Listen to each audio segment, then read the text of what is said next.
Merci. Il est 16h06 sur Europe 1. Et alors, on va démarrer cette émission. Il y a plein de choses. On dit plein de choses dans l'émission. Mais j'aimerais qu'on démarre 2 petites secondes. Enfin, 2 petites secondes. Même plus que 2 petites secondes. Avec mon ami, celui que j'aime. Alors, je suis fan. Je vous le dis, je suis fan de lui. Il le sait. Depuis des années, je suis fan de lui, c'est Jacques Vendroux. Non, c'est pas vous, Olivier d'Artigol, je vous aime beaucoup. Mais... Non, je me tournais vers Gauthier. Mais c'est pas, voilà. Je suis fan de Jacques Vendroux. On peut l'applaudir. Et quel bonheur de l'avoir avec nous. Quel bonheur, mon Jacques. Merci, mes amis. Mais comment, je suis tellement sympathique, je te jure. Mais c'est vrai, quand je le vois, je suis heureux. T'as l'air toujours de bonne humeur. D'abord, j'aime rire. Ouais, c'est ça, ouais. Qui est important. On m'a toujours appris de faire ce métier sérieusement, sans se prendre au sérieux. Voilà. Et donc, je m'éclate ici à Europe, à CNews, et voilà, c'est comme ça, c'est la vie, c'est le destin. Moi, j'aime. Et tu t'éclates avec Pascal.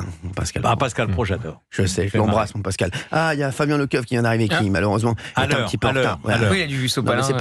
C'est pas grave, il démarre un peu plus tard. Il s'est fait maquiller. Prof, vous êtes fait maquiller, vous? Non, je suis tombé, j'ai été bloqué par un quart d'enfant à une sortie d'école. T'es maquillé, là? Bah oui, bien sûr. Mais pourquoi vous étiez bloqué à une sortie d'école? Ouais. Ah, mais c'est pas... Ah, ils ont dû vous prendre pour un élève. Non. C'était des maternelles, là. Allez. Les chéris, sur Europe 1, je voudrais qu'on parle d'un truc, Kylian Mbappé. On vient d'apprendre, et ça, c'est un truc de fou. Je vous le dis, des infos dans... Je vais avoir une personne au téléphone dans quelques minutes. Mais je vais déjà un petit peu d'infos, et Jacques, bien entendu, c'est la Bible.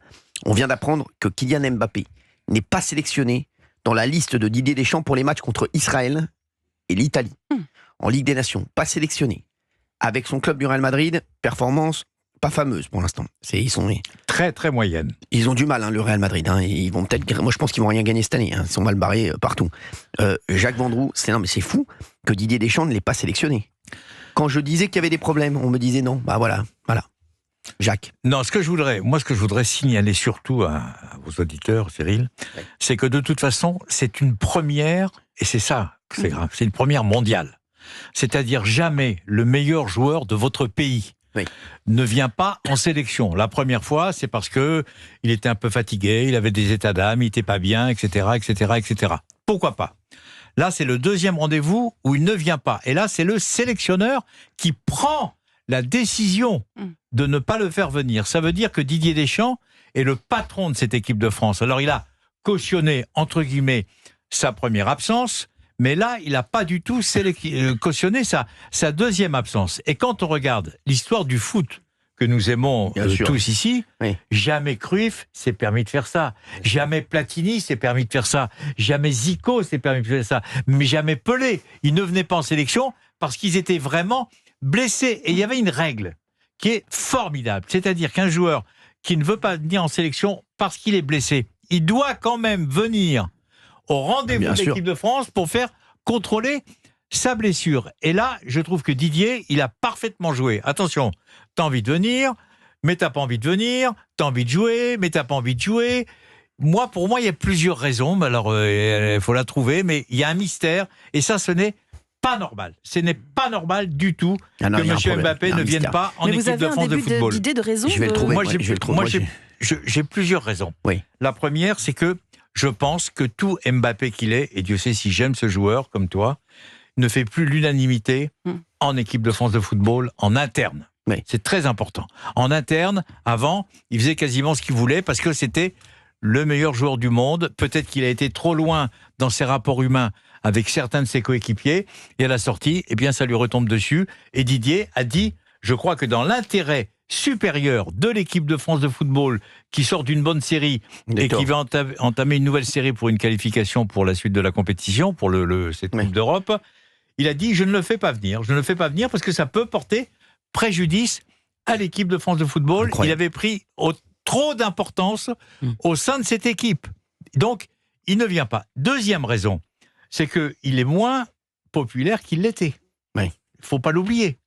Et il est moins crédible qu'il était. Il est parti au Real Madrid. Peut-être qu'il s'aperçoit qu'il n'a peut-être pas fait le bon choix, parce qu'au Real, on ne lui trouve pas de poste, bien sûr, premièrement. Deuxièmement, le Real, depuis qu'il est arrivé, même si sur le plan national, c'est à peu près correct par rapport à Barcelone, sur le plan de la Ligue des Champions, ils ont pris 4-0 contre Barcelone, chez eux, ils ont pris 3-1 en Ligue des Champions contre le Milan AC. Il y a forcément un truc qui ne va pas. Alors donc tout ça, ça joue sur le physiquement. Parce qu'en fait, ce qui a changé depuis... Alors, je le dis pour les auditeurs qui regardent pas du tout le foot, le Real Madrid, l'année dernière, il a tout gagné.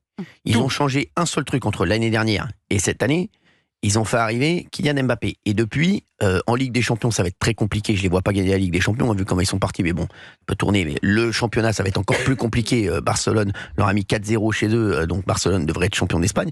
Donc ils risquent de rien gagner cette année. Donc ils ont tout gagné l'année dernière. Ils ont rien gagné cette année. Donc forcément, même si c'est pas de sa faute, tout le monde se dit, la seule chose qui a changé depuis l'année dernière, c'est Kylian Mbappé. Et il paraît aussi, on le sait, que ses coéquipiers, il y a un très grand joueur qui s'appelle Jude Bellingham, il dit qu'il joue plus à son poste depuis qu'il y a Kylian Mbappé, et donc il dit il faut régler ça, sinon ça va pas le faire. Il y a un mec qui est sur le banc qui jouait très bien, qui s'appelle Rodrigo, qui dit pourquoi je joue pas alors que Kylian il en met pas une dedans. Et il y a le plus grand joueur du monde, peut-être Vinicius, qui est à la place où voudrait être Kylian Mbappé, et lui, il commence aussi à dire voilà, moi, il me faudra un attaquant de pointe devant. Non, mais je crois que c'est aussi un problème entre guillemets d'ego. C'est-à-dire que il a une telle personnalité, Kylian, que ce soit au Paris Saint-Germain, que ce soit à l'AS Monaco, que ce soit en équipe de France, quand il arrive au Real Madrid, c'est Kylian Mbappé. Et il le fait savoir. Il le fait savoir en mettant en difficulté l'un des meilleurs entraîneurs du monde, qui est Ancelotti. Donc, il a intérêt. Moi, je trouve, je suis extrêmement choqué qu'ils ne viennent pas en équipe de France de football. L'équipe de France de football, c'est un devoir. Quand on est appelé en équipe de France, c'est formidable. Ça ne se refuse pas. J'aimerais bien qu'il y ait 2 éditeurs qui réagissent 01 80 20 39 21. Kylian Mbappé qui ne sera pas encore en équipe de France, c'est un truc de fou qu'on vient d'apprendre. Dites-nous ce que vous en pensez.